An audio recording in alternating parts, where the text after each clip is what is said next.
तो इस वीडियो को देखने से पहले सबसे पहले आप एटम की कंट्रीब्यूशन को निकालना सीख लीजिए, और यदि आपको कंट्रीब्यूशन निकालना नहीं आता तो इस पर मैंने वीडियो बना रखा है, जिसका लिंक मैंने इस वीडियो के डिस्क्रिप्शन बॉक्स में दे रखा है। उस लिंक पर क्लिक करके आप उस वीडियो को देख सकते हैं।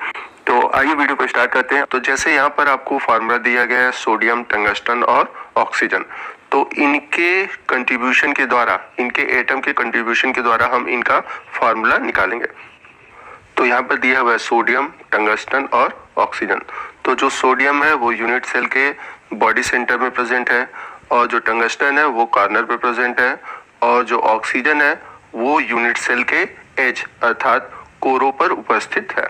अब इस इंफॉर्मेशन के द्वारा हम इस कंपाउंड के फार्मूले को निकालेंगे। तो आइए देखते हैं हम कैसे फार्मूले को बनाते हैं, कैसे फार्मूले को हम निकालते हैं। तो सबसे पहले हम बात करते हैं सोडियम की। तो जैसा आप देख सकते हैं जो सोडियम है वो बॉडी सेंटर में है, और जब कोई भी परमाणु बॉडी सेंटर में होता है तो वो पूरा का पूरा होता है। तो इसलिए यहाँ पर सोडियम परमाणु की जो संख्या होगी वो होगी 1, क्योंकि वो बॉडी सेंटर है। बढ़ते हैं आप टंगस्टन की ओर। तो टंगस्टन में हम देख सकते हैं कि जितने भी एटम है वो कॉर्नर पर है, और कॉर्नर पे कुल 8 परमाणु होते हैं। तो कॉर्नर पे 8 परमाणु हैं, बट मैंने बताया था कि जो कॉर्नर पर परमाणु होते हैं उनका कंट्रीब्यूशन केवल 1/8 होता है। तो 8 है और उनका कंट्रीब्यूशन क्या है, 1/8 है। तो हम क्या करेंगे, 1/8 का मल्टीप्लाई करेंगे, और जब इन्हें सॉल्व करेंगे तो हमारा वैल्यू आएगा 1।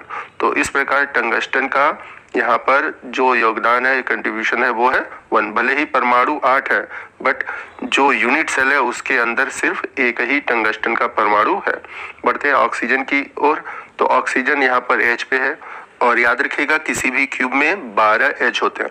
तो 12 H हैं तो इस तरह से 12 परमाणु भी होंगे, तो इसलिए ऑक्सीजन के 12 परमाणु है। परंतु मैंने बताया तो जो H पे परमाणु होते हैं उनका कंट्रीब्यूशन केवल 1/4 होता है। तो यहाँ पर 1/4 का हम मल्टीप्लाई करेंगे, तो जब इसे सॉल्व करेंगे तो आएगा हमारा आंसर 3। तो ऑक्सीजन के हो गए 3 मॉलिक्यूल।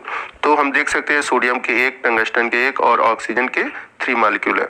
तो इस प्रकार से इसका जो फार्मूला बनेगा वो होगा NaWO3। तो इस प्रकार हम एटम के कंट्रीब्यूशन द्वारा किसी भी परमाणु के फार्मूले को निकाल सकते हैं। आइए हम दूसरे एग्जाम्पल की ओर चलते हैं। तो यहाँ पर जो कंपाउंड दिया है उसमें सोडियम और क्लोरीन है। जो सोडियम है वो यूनिट सेल के कॉर्नर पर है और फेस पे है, ये 2 कंडीशन है। और वही बात करें अगर हम क्लोरीन की, तो क्लोरीन जो है H पे है, मीन्स आपके कोरों पर है और बॉडी सेंटर में। तो हमें ये दो कंडीशन इन दोनों एलिमेंट्स के बारे में पता है। तो आइए देखते हैं कि इस कंपाउंड का फार्मूला क्या होगा। तो यदि हम बात करें सोडियम की, तो सारे के सारे सोडियम कॉर्नर पर है और फेसेस पे है। तो ये हमारा यूनिट सेल है, और जो कॉर्नर पे एटम्स होते हैं मैंने बताया था उसका केवल 1/8 भाग ही अंदर होता है, और कॉर्नर पे 8 परमाणु होते हैं। तो 8 × 1/8 करेंगे तो टोटल जो एटम आएंगे वो आएंगे 1।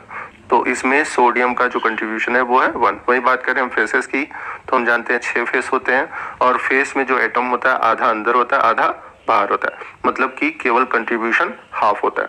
तो 6 में हम क्या करेंगे, 1/2 का मल्टीप्लाई करेंगे। तो जब 6 में 1/2 का मल्टीप्लाई करेंगे तो टोटल आ जाएगा 3। तो इस प्रकार सोडियम का टोटल जो परमाणु है 1 और 3 जोड़ते हैं तो कितना आ जाएगा 4। यानी कि अब हमारे पास टोटल 4 सोडियम एटम है। और इस यूनिट सेल में अगर या इस कंपाउंड में हम बात करें तो टोटल आपके 4 परमाणु है। वही बात करें अगर हम क्लोरीन की, तो क्लोरीन जो है H पे है, और H पे मैंने बताया था कि 12 H होते हैं किसी भी यूनिट सेल में। याद रखिएगा कि किसी भी यूनिट सेल में 12 H होते हैं। तो 12 H है तो 12 परमाणु होंगे, और किसी भी H पर एटम का जो कंट्रीब्यूशन होता है वो 1/4 होता है। तो इस प्रकार अगर हम इसे सॉल्व करें तो टोटल एटम आएंगे क्लोरीन के 3 एज सेंटर पर।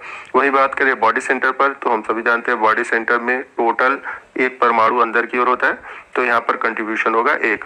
तो अगर हम टोटल क्लोरीन को जोड़े तो क्लोरीन का जो नंबर आएगा 3 + 1 अर्थात 4।